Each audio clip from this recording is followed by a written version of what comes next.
జమలమడుగు నియోజకవర్గంలో ఆళ్ళే ప్రభాత్ గారు ఇండిపెండెంట్ గా పోటీ చేస్తా ఉన్నారు. ఇక్కడ మరి ఆవిడ గెలుపు ఎలా ఉండబోతుందన్న? గెలుస్తారు సార్. ఏ అన్న ఎందుకు గెలుస్తారన్న ఇక్కడ? ఇక్కడ అందరూ ఆమెకి బెచ్చారు.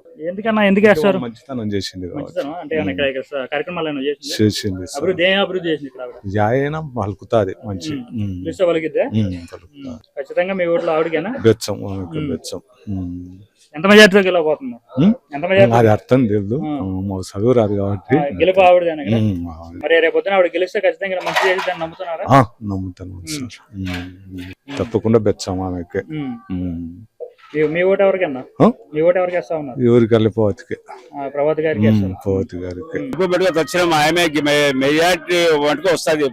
ఎందుకంటే ఆమె మనది ఎరుగుంట్ల, మనం రానివనమ్మ మాది. అయినా ఉడక మాకు 13 లక్షలు పెట్టి దర్గా ఊరు మాట ఫోన్ పే మా ఇంట్లో చూడలే, మాకు వీరు తెలియదు, వీరు పేరు తెలియదు. అమ్మ ఇట్లా మా దర్గా కట్టాలంటే 13 లక్షల రూపాయలు పెట్టి దర్గా పెట్టింది. ఎవరమ్మా గుడిసెలలో చనిపోయింటే అక్క వాళ్ళు చనిపోయినాక దాన సంస్కారం ఏమి లేని ఉడక వాళ్ళైనా 10,000 డబ్బులు ఇచ్చిన వాళ్ళకి అందచేయి, నేను ఇస్తాను వాళ్ళ డబ్బులు అంటే నేను 10,000 తీసుకుని ఇచ్చాడు. అట్టా 3-4 డెడ్ బాడీలు ఇచ్చారు.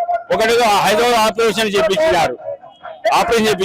నా 5 రోజులు ఉన్నాను నేను ఉడక హాస్పిటల్లో. ఆమె చెప్పింటే మంగపట్నం ఆచార్యరెడ్డి గారు అడ్మిట్ చేసింది.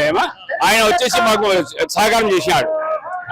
ఇంకొకరికి కాళ్ళు ఇరిగింటే కాళ్ళు ఇచ్చినారు, కాళ్ళు కూడా వేసినారు. ఇంకొకరికి వచ్చేసి కిడ్నీ ఆపరేషన్ 1,20,000 రూపాయలు ఆయన మంజూరు చేపించి విజయవాడపై చేపించింది.